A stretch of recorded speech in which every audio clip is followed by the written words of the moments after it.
Hi. Today, I'm Maureen Russell Hodson, and our continuing effort to keep our residents informed about what's happening across the city, we have a lot of different social media sites, and I'm pleased to report that our Centerville Police Department has joined Facebook. Here to tell us more is Officer John Davis. Hi, John. Hi, Maureen. How are you? I'm doing great, thanks. And I know that we've always worked together in getting messages out to our residents, but Facebook was really something that the police department decided now was the time to get involved. Yes, it's something we've looked at for years, and I know when Chief Brown took over, this was one of the things that he wanted to make sure we accomplished this year. So about a month ago, we started off kind of quietly just to kind of get our feet wet, and now after about a month, we're up and running pretty strong. It's actually worked out very well for us. We had one incident. I'm sure the residents, some of them at least, have heard about it or seen it, where the fake news story came out about the woman that was supposedly eating her husband. Over 3 days. Yes, over 3 years. Oh, 3 years. It was 3 years, yes. So she had been doing this systematically for quite some time. But it was interesting because I'm sitting at home on New Year's Day. You know, no one's in the office on those days except for essential staff. So I'm having text message conversations with command staff. How do we deal with this? Because some people think this is real. So I said, well, why don't I just get on my iPad and respond to everybody through social media? And it worked out fantastically. It was amazing the kind of response and support we received. There were some humorous things in there too, but you know, we got over almost 31,000 views from that one incident. It's a great way, and just another tool for us really to reach our citizens, because we know so many people still like the old-fashioned way of maybe calling or looking, which is fine. We love calls, and but this is just another way to extend an opportunity for our residents to learn more about what's happening. And it's really expanding the way we communicate with the community. Before this, when we wanted to respond, and I'll give you another example, it was when the story came out at the high school football game about the attempted abduction. You know, our only response at that point was to send it out to the media. And it worked, but it wasn't as timely as sending something out over social media. Once you put it out on social media, it's there immediately. And it there's an interactive response there. So we've sent out different suspect photos, and we've had people interact back with us. Hey, this looks like so-and-so's car, or this looks like a person, and it gives us a chance to kind of send back to them. So there's an interaction there that we really like. We're excited about it. And so we encourage all of our residents and citizens to not only check out the Centerville Police Department Facebook page, but also the City of Centerville Facebook page. And then we also have Twitter accounts as well. So you can get immediate news. As soon as we know, we'll post it, we'll put it on Twitter, and you can know what's happening. Right. And as this develops and as we become more and more accustomed to this, this is going to be one of our staples as far as communicating in an emergency. Especially with Twitter. I mean, you can get instant information out very quickly through these platforms, which is something we're really looking to move towards. So as we can build our followers and our likes, we just hit 500, by the way. Yeah, we saw it. We saw a photo of it. So we want to get you to 1,000 really. Oh yeah, that's my next goal. I'm trying to work out a commission structure with the chief. I'm not quite sure it's going to work, but I like to joke about it. So we really want those followers. We want people to go there. We want them to know that this is going to be a place where they can get that information or ask that question. We're going to be able to respond. And like I said, it's exciting and new. It's something we've wanted to do for a long time. And really easy to find. So to get to the Centerville Police Department Facebook page. Centerville, Ohio Police Department. We're the only one out there. You can go to Facebook and search Centerville, Ohio Police Department. There was one other page that showed up when we first started. It doesn't show up anymore because we've kind of surpassed them. But I think it was from where people would check in and mention us. It just kind of, I don't really understand how it got there. So you want to look for the page that we just showed you, which has the two cruisers. It is verified. So if you look for the gray check mark next to Centerville, Ohio Police Department, that's a way to tell that we've been verified. So that is our verified page. And we do share news with on our page, which we'll show you as well, and that's Centerville, Ohio government. So you can see that, and we'll share news also. And then the same with Twitter. And again, your Twitter handle is at Centerville, Ohio PD. Centerville OHPD, yes. So if you want to look for us on Twitter, it's Centerville OHPD. We'll be we'll be there and there's your page as well. And we really want to increase your Twitter followers as well, right? Yeah, that's been a little slower. I was kind of surprised. I kind of thought that the Twitter might go faster than Facebook, but it kind of speaks to the demographics and where people are looking for information. So I'm sure that'll come as well.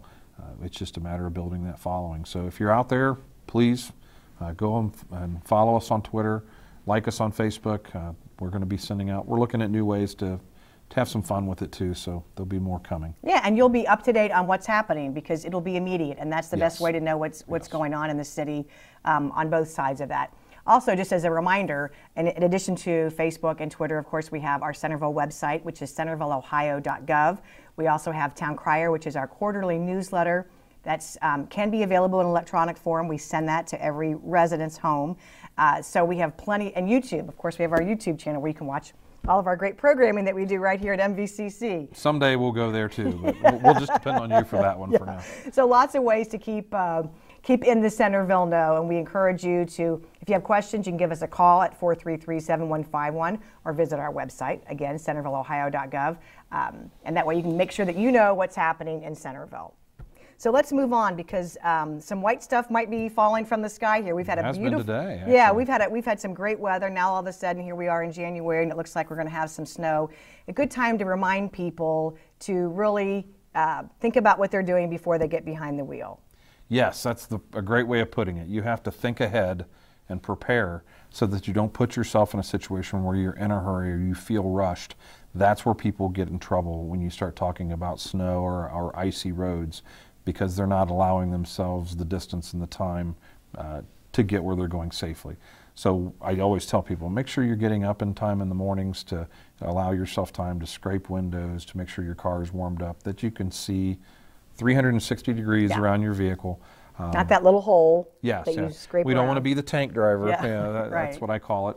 But we want to make sure we give ourselves time, and then also build in extra time to get where you're going. So if it takes you 15 minutes, give yourself 25 or 30, especially in inclement weather.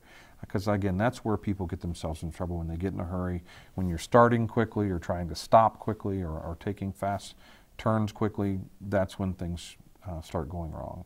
And then you should also prepare before you leave home and perhaps carry some additional supplies in your car as well. Yes, you should prepare for that. And around here, it's unlikely that you're going to be stuck in your car for a long period of time.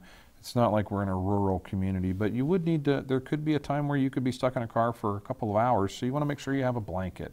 You want to make sure that you have a cell phone charger for your phone. You want to have a shovel, small shovel in your vehicle, so that if you need to try to kind of dig yourself out, you can. A small bag of sand or rock salt or something of that nature to help you gain traction to get out of a situation.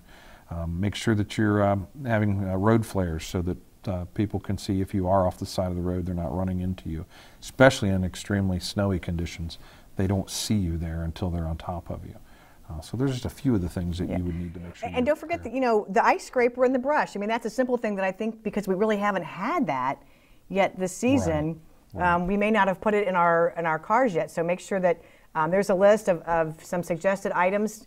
Pick those up, be prepared, because as we said, we think snow might finally be coming. And as we talk about this, we are close to the 20th anniversary of really a horrendous accident that happened on 675.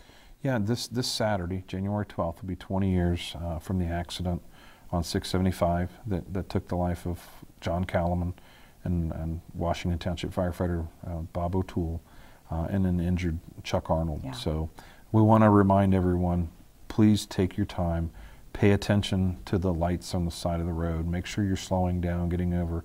I mean, we're faced with a reminder of that fairly frequently, but right now we're preparing to attend the funeral for the Coleraine officer who was struck while directing traffic at an accident. We just saw the video out of Cincinnati where the drivers crashed into the Ohio State Highway Patrol and the Cincinnati police cruiser. So please, please, please, if you're going to be out on that road, especially in inclement weather, make sure you're slowing down, make sure you get over, make sure you're giving those first responders and those emergency workers the room they need to do their job. And that is the law, right? When you're on the, you're supposed to get into the farthest lane away from. Yes, in the state of Ohio, it's known as the Kalaman Law, right? And it was drafted in response to the accident on 675. But by law, you're required to move over at least one lane if you're able to. If you're not able to do that, if the roadway is not of sufficient width, or if there's too much traffic, then you're supposed to slow down, and you're not supposed to slow down 2 miles per hour. You should slow down significantly. Get yourself below the posted speed limit so that you can react to anything that might happen as you approach those vehicles. But it's all about trying to keep our first responders, or even our ODOT workers, the tow truck drivers, anyone that might be out there, any of these emergency vehicles, we want to make sure they go home safely. Yeah, absolutely. And a good reminder, too, to go back to what we started the program with, be prepared, take your time, and if the roads look bad, maybe just don't even go out. If you don't, if the roads are bad and you don't have to go do what don't add, it's just, you're taking on the law of averages, I guess is the way I would put it. Eventually it's going to catch up with you. If you take that risk over and over and over, eventually something's going to happen because it's just the roads, it's dangerous. So if you don't have to be out there, don't go. Don't go. But if you do want to get away from snow and ice and you want to go someplace warm and you take a vacation, the Centerville Police Department offers a really great service to check on your property, right? Yeah, so if you're going to escape the frigid, let's do it, what John. we'll call the tundra of Ohio in January, February, and even into March.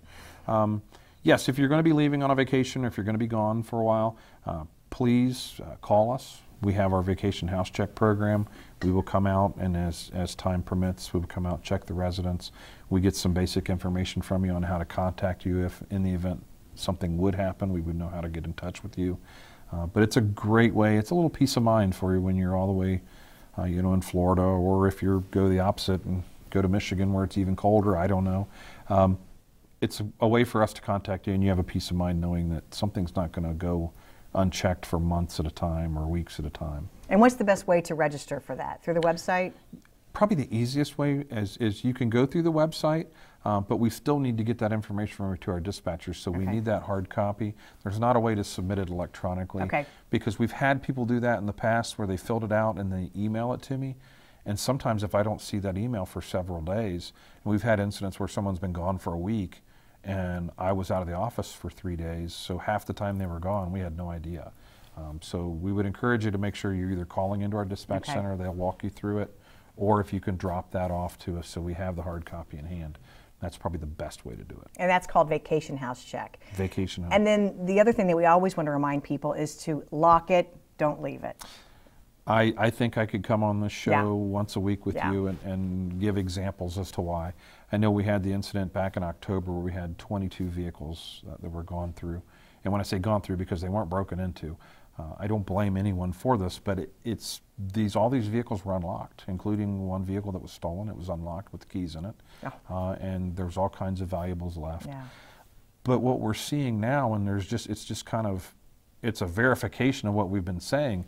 All of the video cameras that are out there on homes now, we're seeing exactly what we're telling people is they come up, they look, they pull the door handle, it's locked, they go to the next car. I mean, it's literally, you watch it all the time. And then when they see something they want, you'll see them break into the vehicle. So if the simple act of locking your car door and taking your valuables with you and not leaving something in there that would entice them into your vehicle, they move on, and we see it over and over and over. So please help yourself, help us. Lock your car doors, take your valuables inside.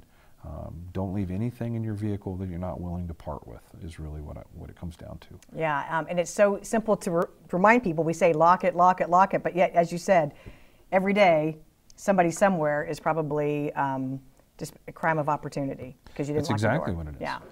And we've affected it very well. I mean, our numbers are much lower than what they used to be, but I'd really like to get it to zero because it is an attainable goal if we can just get everyone to be thinking about that it can happen.